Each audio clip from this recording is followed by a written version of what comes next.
what career fields are seeing a spike in applications, and we'll walk through stage 2 on the clear path to meaningful work. We'll take your calls and your chats, and it starts now.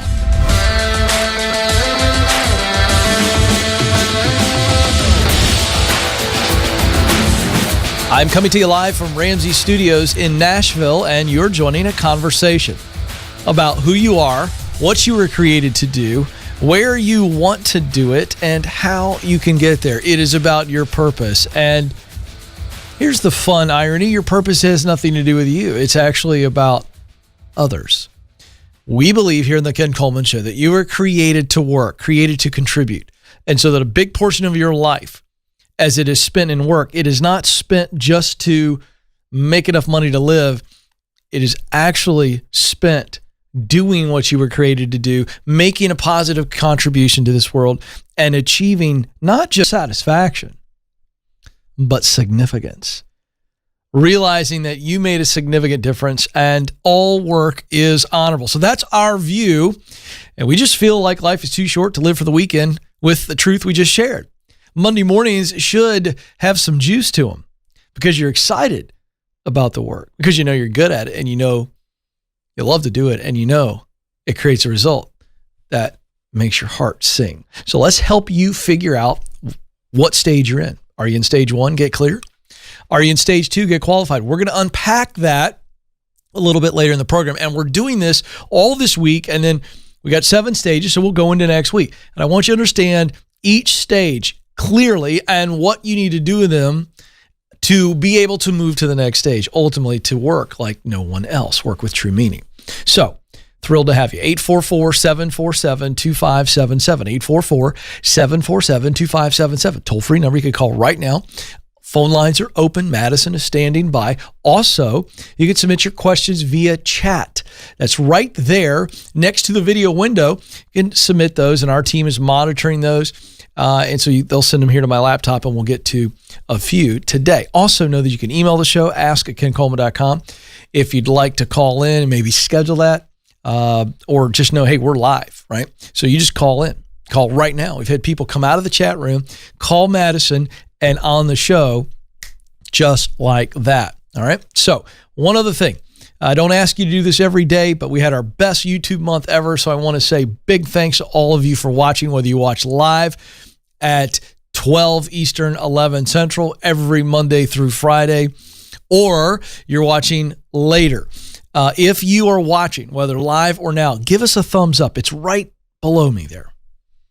And if you haven't subscribed and you're enjoying the show regularly, subscribe.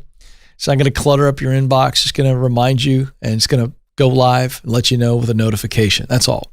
And then if you consider giving us your greatest contribution, which is your endorsement, share an episode or share the link on social media or in an email to friends.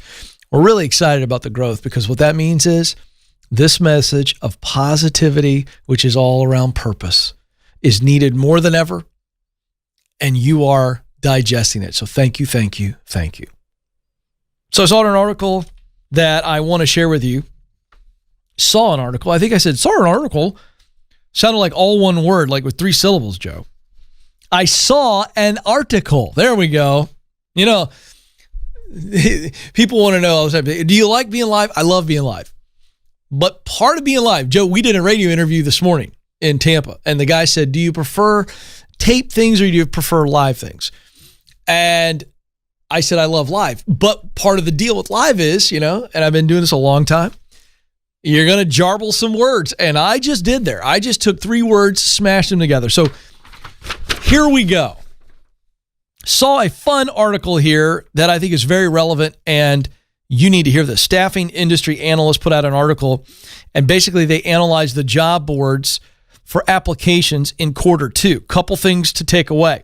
The first is that applications for U.S. jobs, not surprisingly, increased by 11.3% in the second quarter. All right. Interestingly enough, marketing was the industry that saw the biggest spike in people looking for work. Now, here's the top 10 industries with the largest spikes in job applications. And I share this because I want you to understand how competitive these industries are. Spike in applications, more competitive. And that's why we do our Get Hired course, a digital course for only $20, kencoleman.com, help you get the edge. Here are the top 10. Marketing, as we said, number 1. Number 2, finance. Education, number 3. Sales, 4. Human resources, 5. Customer service, 6. Engineering, 7. Accounting, 8. Healthcare, 9. Security, 10. Now let's go back to the list. The top 4 marketing applications were up 127%. Finance up 69%. Education up 53%. Sales up 41%. The rest of them down in the low 20s. So huge spike in marketing, finance, education, and sales. You need to be aware of that. Now, there was one other little piece that I want to share with you in this report, and that is among the job titles, so not industries, but job titles that were searched: physician assistant, data analyst, and nurse practitioner, 2 of the 3 in the medical field. So that's interesting. So be aware. If you're going that direction, very, very competitive. That's why kencoleman.com, free and our very low-priced resources are game changers for you. Game changers. So go peruse the free and the store. And we've got stuff there that will help you stand out, because right now you're talking about an unbelievable amount of people looking for work, and everything is contracted. So you have got to stand out.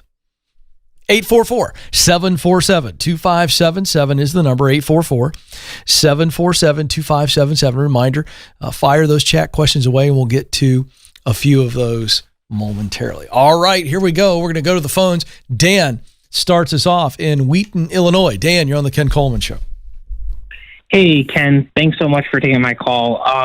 Just want to give a quick success story about the proximity principle, and then a quick question if you have time. Yeah, I love it. Tell folks how you succeeded. This is what really fires people up.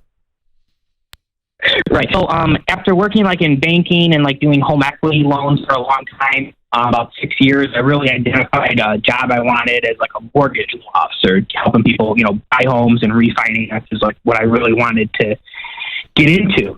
And I was applying for jobs and was running into what a lot of people do is, they want you to have 1 year or 2 years experience and have experience in these certain things. So it was kind of a roadblock. Even some lower level positions I was trying to go for, I just wasn't even getting interviews or anything like that. So I ended up applying for a job at a company, and almost 2 weeks went by, didn't hear anything. Ended up talking to my sister, who knows this lady at the gym that works for the company. Let her know I was interested in this. The next day I got a call from a higher level person. Couple weeks of back and forth trying to set up a call with different people, but eventually got an interview with someone, and they ended up knowing someone I currently work with, and we had a great conversation. They reached out to them, and basically I got the job.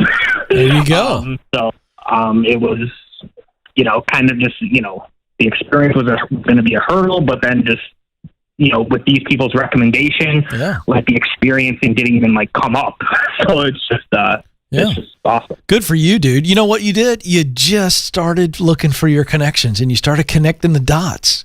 The old, kind of elementary school activity where you get a sheet and they go, connect the dots. And then you connect the dots. You go, oh, it's a dog holding a bone, and you didn't know what it was when you started. So you've done a great job with that. And I'm so glad you shared the story, because I want people to hear just how practical that was. There was nothing mind-blowingly difficult in that process, correct? Correct. I love it. I love it. Yeah, super easy.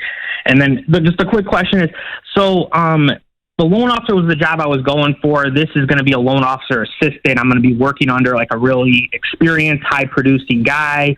And the compensation plan is awesome, and it's exactly what I need and want. I guess just trying to get it out of my own head that the title of loan officer assistant, I'm this guy's assistant, and just, putting that out there on social media, LinkedIn is that's my job. And like, if I was ever to go on my own, like I've been an assistant for years, like I think it's a good place to start, but I guess just how do you get that title out of your head as that sounds. I love the question, dude. And you know what? Welcome to being a human, and we all have got pride. And pride can be a real enemy to progress if we're not careful. Right. And the fact of the matter is, this is a good job. This is giving you the experience you need. And people in your industry know what that title means. That's not going to make you look bad. And, kill it. Get in there and do a great job. Maybe you can talk your leader into changing your title a little bit.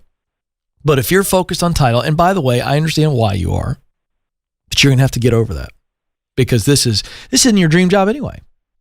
This is the next step on the ladder, the next rung, if you will. So embrace it. Get over it. I understand why you feel the way you feel. You shouldn't feel bad about it. You're not a bad person, but just stop thinking about it. But you spend more time going, gosh, this title makes me sound like an assistant, like I'm not actually doing the work. Well, not really, because people know that title in your industry, and what it really matters is not the title on your resume. It matters the work and the recommendations for people in the industry that you have built relationships with, who are going to help you and usher you right into your next gig anyway. So you live the proximity principle, which you have, then think about it. Not only did you use the proximity principle to get the job you want, now you're going to use the proximity principle to really never have to apply for a job again. Now, I'm being a little bit romantic when I say that, but think about it. If you truly use the proximity principle well, you're not just going to apply for something. An opportunity is going to come to you, and then they're saying, hey, we want you. And so when you apply, it's nothing more than just a part of the process, but people are seeking you out. That's what I teach, and that's what you need to be doing. So stop worrying about title and start worrying about the right people in the right places in this new gig. That's all you worry about. Forget title. And you'll never have to worry about title. You'll never have to worry about people's perception of you.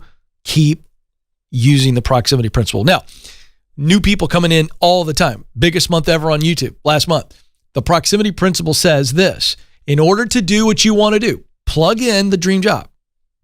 In order to do what you want to do, you've got to be around people that are doing it, right? Successful people that are in that job, in that industry, and then in places where that is happening. So again, in the industry, right? In communities around that type of work. And so the idea is you want to meet the right people, and then get yourself into companies where you can meet more of the right people. So people plus places equals opportunity. I wrote a best-selling book entitled The Proximity Principle. And it's all about helping you get where you want to go. So for those of you who are out of stage 1, which is get clear, and you're in stage 2, which we're going to talk about in more detail in moments, this is where the proximity principle comes in, and in stage 3, which is get connected. We'll talk about that tomorrow. So the proximity principle is the game-changing success principle.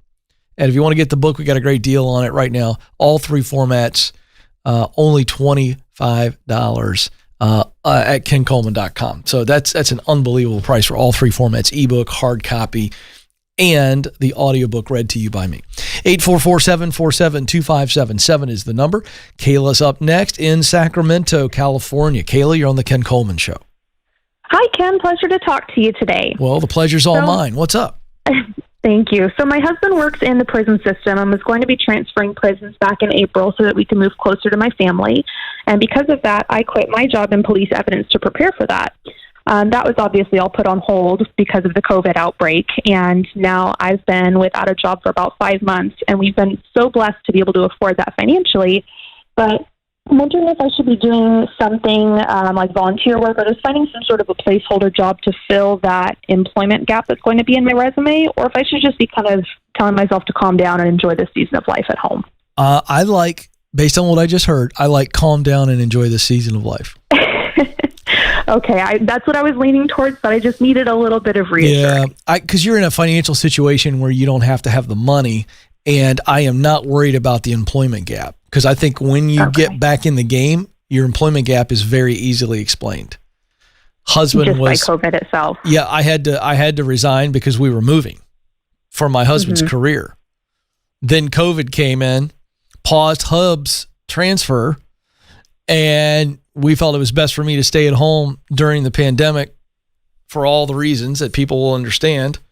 And so now things have changed. Here I am. So you don't have to even think twice about that gap. Everybody on the planet is going to understand that. And if they don't, they've just identified themselves as goofballs and a bad culture that you wouldn't want to work there anyway. So nothing to worry about. Enjoy this season. Okay, that's good to hear. Yeah, I can hear it. Ken. Yeah, you bet. I can hear it all over you, by the way. I mean, you're loving this season. You've turned lemons into lemonade, and good on you. Really good. 844-747-2577. Coming up in a few minutes, I'm going to break down, for those of you that are new to the program, yesterday we covered stage 1 of my 7 stages, the clear path to meaningful work. Like, when I tell people, they say, Ken, how you doing? I go, I'm living the dream. Because I am in my sweet spot doing work that I'm good at, that I love, and that creates results that matter deeply to me. And now it's all about, I'm in my own stage 7, right? 6 and 7. I am living the dream, but it is all about meaning. All right. All about meaning. We're trying to create results that last longer than us. That's what we all long for. All right. So, by the way, it occurs to me, Joe, some teammates walked by the glass and gave me the salute while I was talking, and I just instinctively saluted. And I'm thinking, all the YouTube people are going, what's the deal there? Right? Yeah, you just decide to salute us randomly, and I got to remember I'm live. And I'm able to talk to you all, and then somebody wave at me, wave too, because we're the way it looks here at Raven Solutions, we got glass this way. I can see Joe and Nathan and Madison, and then we got glass this way, and people sit out there and watch the show, or teammates walk by, and every once in a while, a friend will walk by. And so you instinctively wave. So I needed to explain that. All right, let's go to the chat room. Oh, wait, I interrupted myself. So we're going to talk about stage 2, right? So stage 1 is get clear, and stage 2 is get qualified. So we're going to get to that in just a moment. Boy, oh boy. ADHD is real, folks. The struggle is real. Those of you out there who struggle with this, listen, I just felt like I saluted, then I went, oh, geez, I just saluted. Nobody knows why I'm saluting. I go off and I've interrupted my own thought. So there you go. Thank you all. The medication will kick in about 5 minutes. So everybody relax. It's going to be fine. Took it a little late this morning. All right, to the chat room we go. Dylan writes in, hey, Ken, I have a second interview coming up. What tips do you have for the second interview that may be different from the first interview? And I really don't have a whole lot different. In our How to Win the Interview, which is a free guide, that's what he's talking about. I believe it seems to me that he has read that, which is a free resource, one of our 3 Get Hired guides at kencoleman.com. So we teach how to prepare so that you perform well. When you get to the second interview, it's largely a rinse and repeat. Go back and go, okay, what are the things that I think I did well in the first interview? This is you scoring yourself. Think about all the things that you were asked. It's possible that if you have in the second interview different people, that they may ask you some of the same questions because they want to hear it themselves. So I would do the research and go, are there new people in the second interview? If it's the same people, but it's a second interview, then obviously they want to go deeper on some stuff. And so think about some of the things that they may ask. And I would tell you, as it relates to your comfortability doing this, I know I would be comfortable with this. I would email and go, hey, I'm looking for the second interview. Anything that I can do to be thinking through what you would like to know, want to be prepared. And if they don't want to tell you because they want to hit you on the spot, great. But if they go, wow, I like this. This person's hungry. Dylan wants to do some research. He wants to be prepared. So I like that. So, I think that's a couple ways to go about it. But the second interview, in my mind, is always about depth. And so think about naturally, where would you go if you were interviewing you? That'll help you get some ideas on what questions you're going to answer. If there's, again, new people coming in, you're probably going to be doing a recycle on some stuff. And they just want other people to get some information and then a feel for you as well. So same preparation, do it the same. It's rinse and repeat. Roxanne writes in, how do I quickly communicate my skills during an interview? It's not about how quick you do it. It's just about how effective you do it.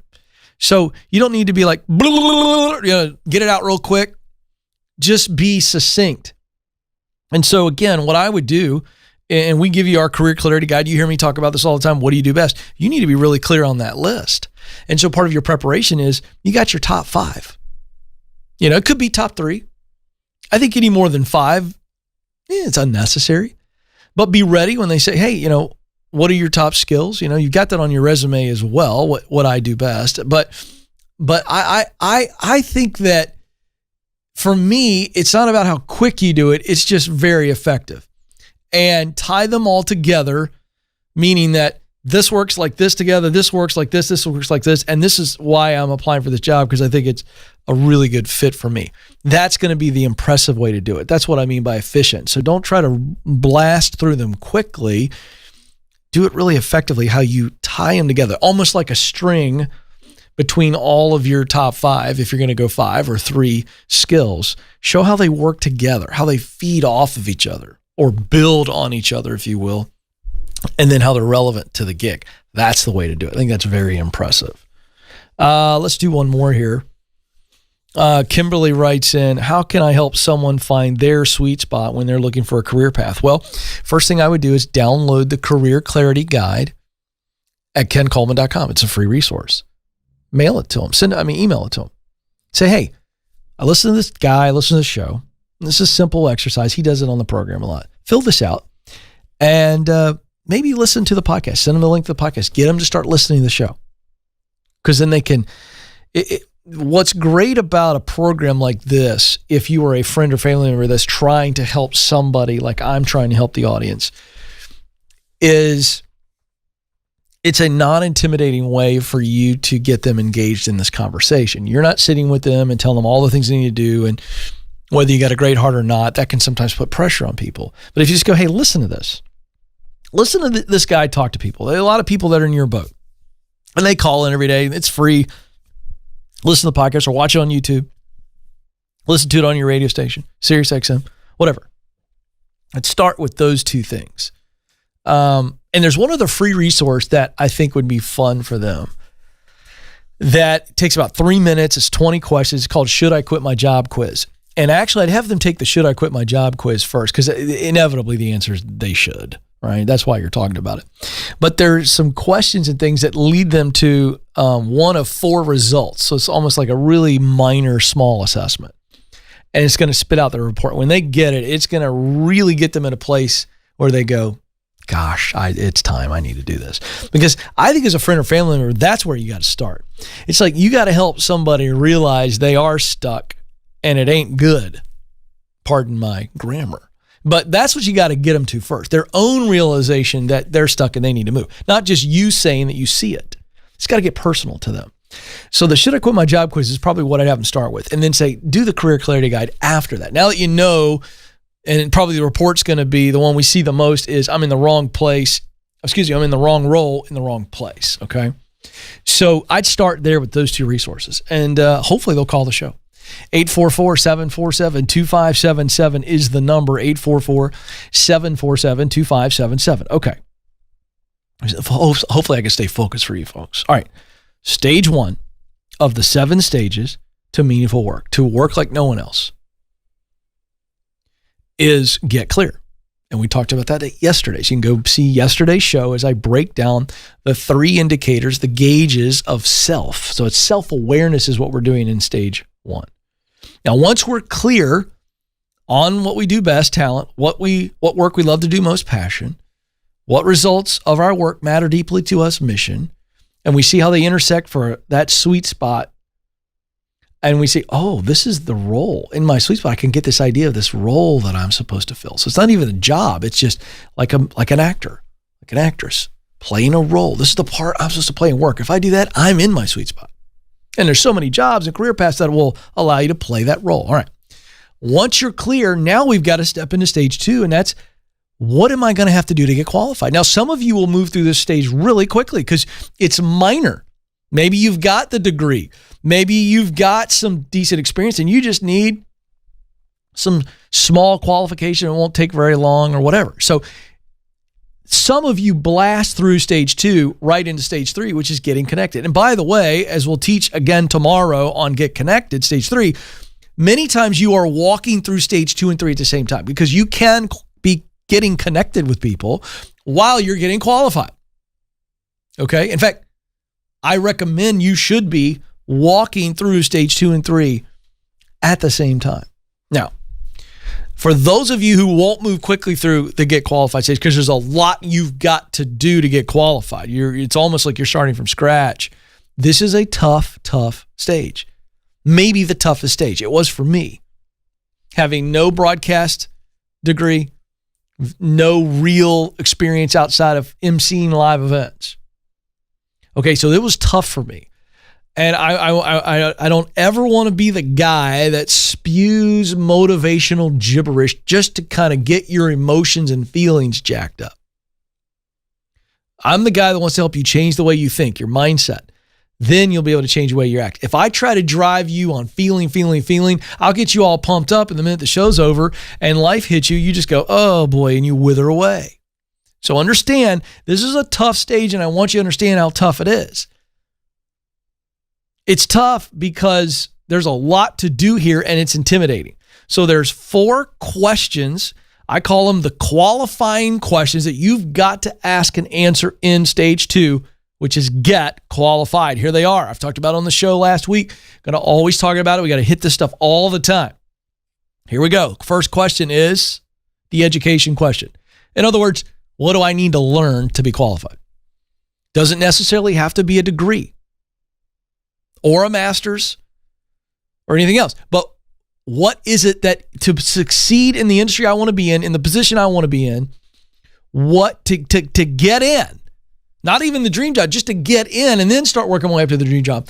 What do I need to learn? That's the education question, all right? Second question is the experience question, which is what do I need to do? And I get calls all the time. Ken, I know what I want to do, and I've applied or I've looked into applying, but they say I need 2 to 3 years experience. I don't have it. And they look at me like, what do I do? And I go get the experience. Like, that's the deal. I had to start out on Saturday radio. I had to do a lot of really small, quite frankly, very humbling broadcasting hosting gigs to be able to get the chance to do some of the stuff I've done and am doing now. Like, there's only one way to get experience, and you got to go do it. Okay? So what experience do you need to eventually get to the dream job? Remember, that's the destination.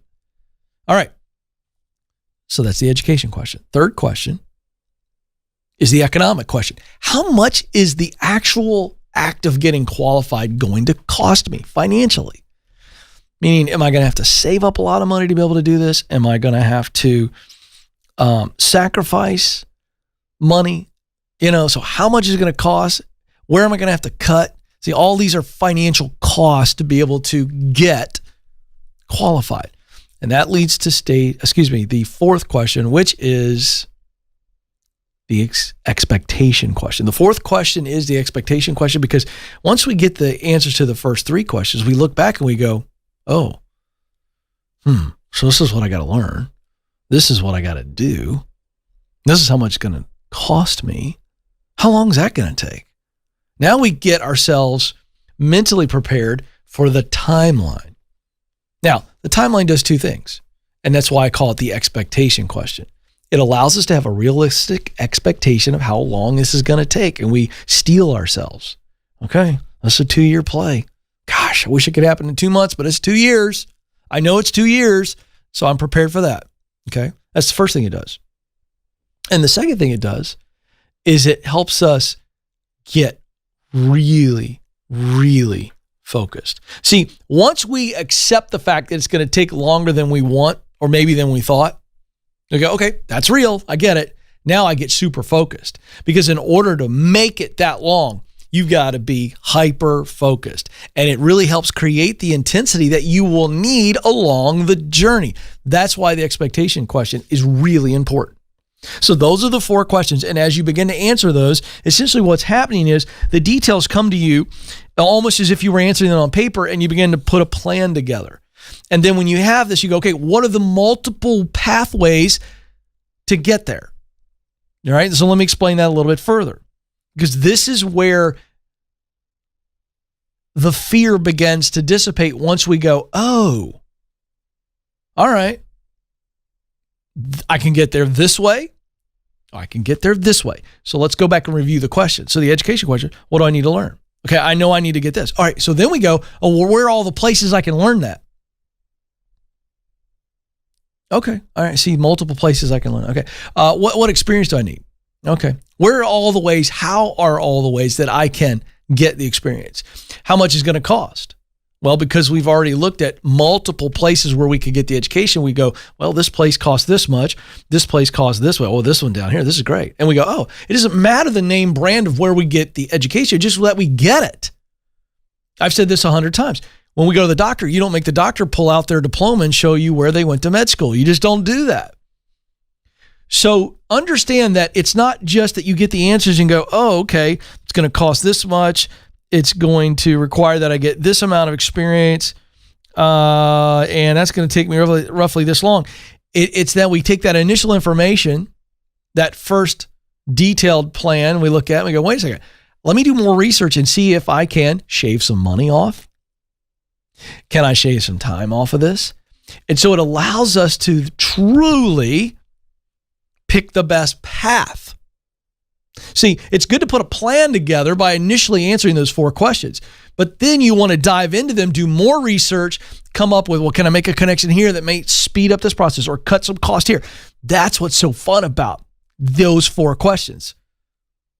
And so review those, the education question, the experience question, the economic question, the expectation question, and boy, oh boy, the fear seems to go away when I talk to people who do this, and it worked for me. That's where this whole thing comes from, my own path. Because once I had the answers, then the mountaintop was not so scary. But before, it was really unknown, and it felt very intimidating and scared me half to death. So that's why get qualified is tough. It takes a lot of time. Many times. It takes a lot of money. But boy, oh boy, it's always worth it. Always.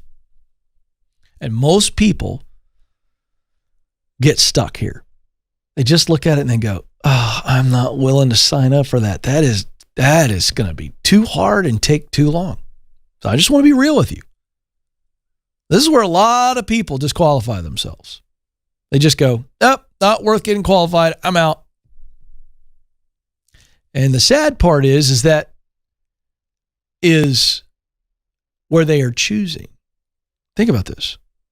It's where they're choosing misery over being uncomfortable because they know what their misery looks like. Well, I've already been miserable long enough. I can deal with it. What a terrible choice. Choose to be uncomfortable so that you can get qualified. That sets you up to step into stage 3, get connected. And we'll talk about that tomorrow. 844-747-2577, 844-747-2577. Real quick, I mentioned the Proximity Principle Bundle, which is our #1 Wall Street Journal bestselling book that for those of you who know where you want to go, you're clear. You're in stage 1 or ready to step out. And stage 2 and stage 3 is where the Proximity Principle kind of straddles both of those stages. And so the book is available, all 3 formats for $25. So you get 3 books for the price of 1, audio, hard copy, and ebook, kencoleman.com. And also for young people, parents, grandparents, you've got kids that maybe going to homeschool, and so they want to work, or you got kids that are thinking about, hey, I got my first job, I want to get ready for next summer as we are thinking about the school year. And then when they might be able to work during breaks or during the summer break, our Foundations in Career Readiness is going to help your youngster, 13 to 19 years of age, land their first job and eventually step into their dream job. Covers everything you can imagine, from the resume to the interview to the deep dive stuff we talk about here on the show. I teach all the lessons. It's jam-packed. All they need is a computer, tablet, and internet access. It's $30, $29.99 right now, kencoleman.com. It's called Foundation Self-Study. This is designed for teenagers to get an edge in the workplace. 844-747-2577. Let's go to Lorraine, who is up in Sacramento, California. Lorraine, you're on the Ken Coleman Show. Hi, Ken. Thanks for having me on again. You bet. What's up? I understand we're doing a little tune-up, huh? Yeah. So the first time I called, I was a little unsure sure, kind of leaning towards medical field because that's what I've always been in. But I don't know, I just did some digging and really thinking and praying on it, and I really want to just go after my true dream. Yes. And that is in public speaking. Nice. Okay, so what's your question? I was kind of like, well, I guess my question, you kind of went over it just briefly with stage 2. Mm-hmm. Because I was like, okay, I'm going to do public speaking. Now what? Yeah. Because I don't know how to get connected. I don't personally know anyone in it to be in the proximity of it. Well, I think you probably do. I think you do, but let's see if we can make a bridge. Okay. Okay. So I think we can draw a bridge here. So let's first start with, what do you want to speak about and who do you want to speak to? I feel like, so what do I want to speak about? I want to encourage people. I want to encourage anyone and everyone to step into their dream, kind of like what you're doing. Mm-hmm. Sounds exactly like it. So that's the message. Yes. Okay, keep going. And now who's that audience? Is it everybody like me? I mean, I'm pretty much 15 to 65 is kind of who I'm thinking about, right? But what do you have a heart for a specific group of people that you want to share this message with? Children, the youth, and just the up-and-coming generation. Great. So, yes, I would love to keep it broad and talk to everyone because, I'm well into my 30s and I'm just now getting into my dream. Yeah. So, of course, I want to encourage those people who are discouraged of that, but I really want to focus on children. Well, that's important. Shaping up. That's important. And I'm really thrilled and proud of you because, I'm not. When I say I'm 15 to 65, it's because I'm a public broadcaster. You know what I mean?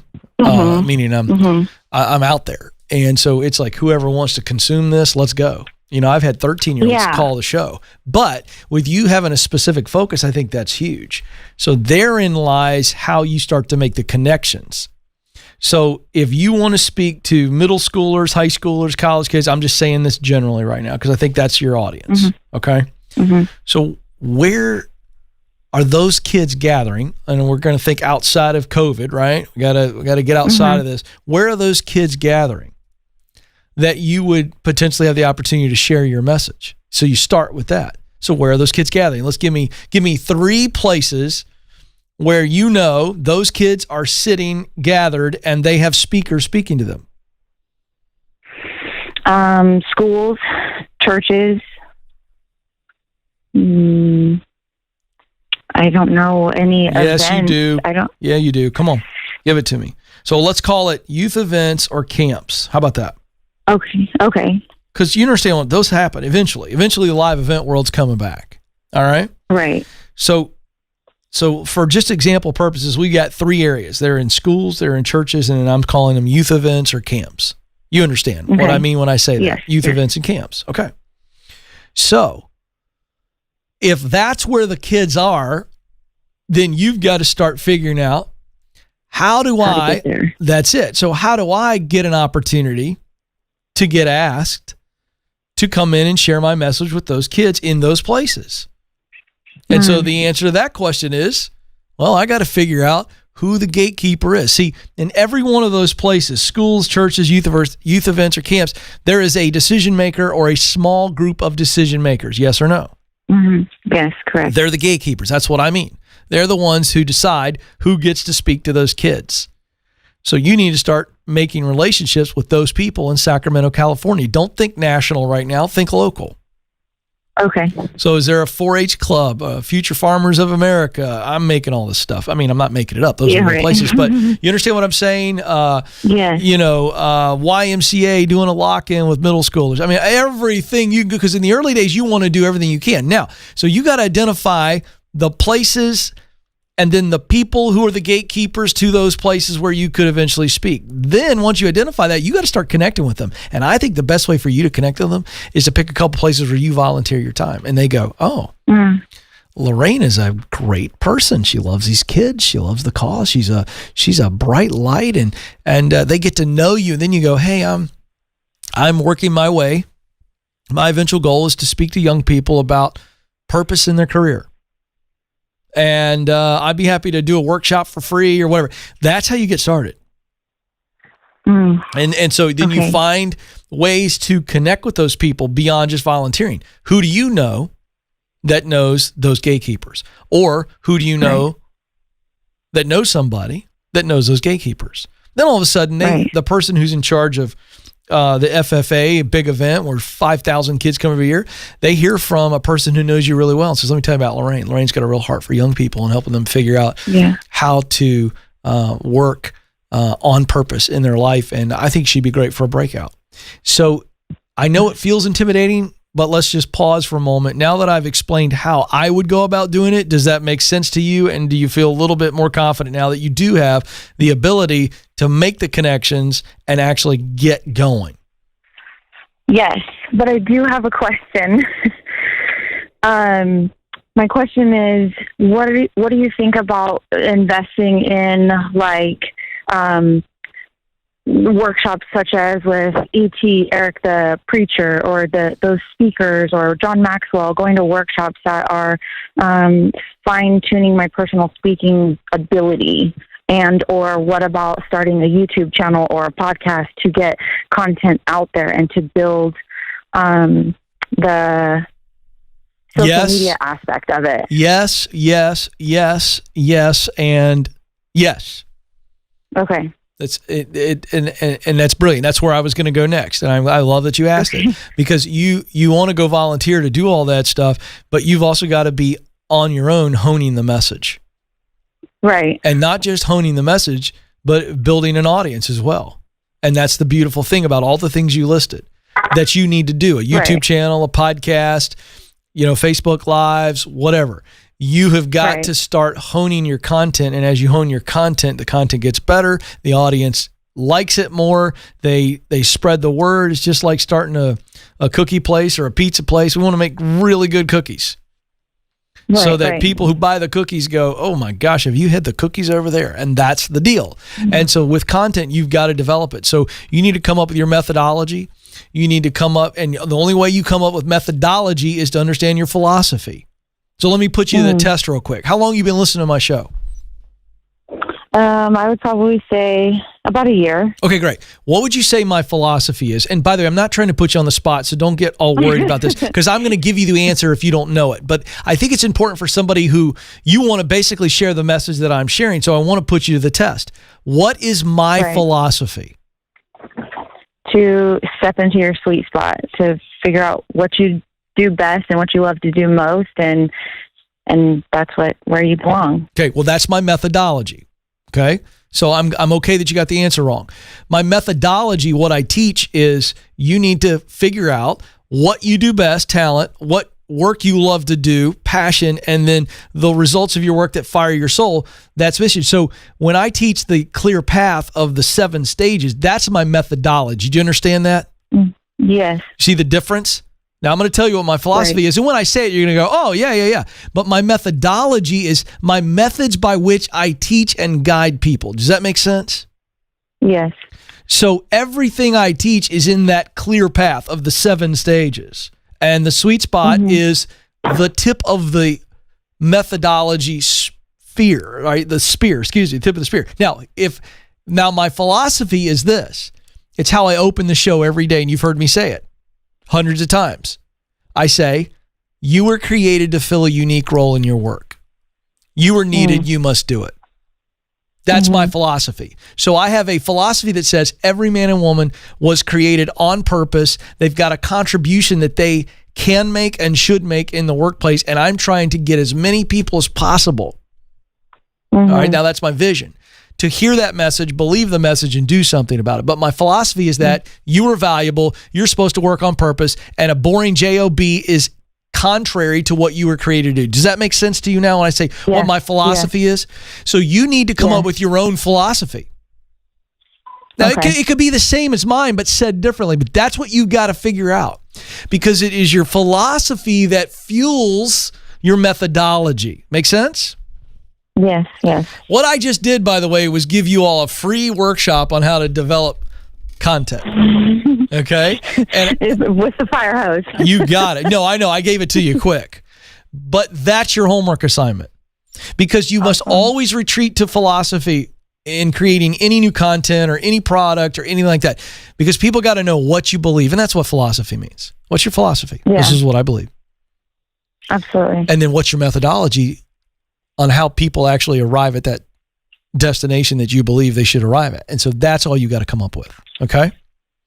Awesome. It's going to take time. Thanks, Ken. But listen, Lorraine, will you please stay tuned to what we're doing here? Because I think there are going to be some opportunities for you to step into some things we're developing. That's all I can say right now. Absolutely. Joe will shock Absolutely. me. He's got a little shock button over there.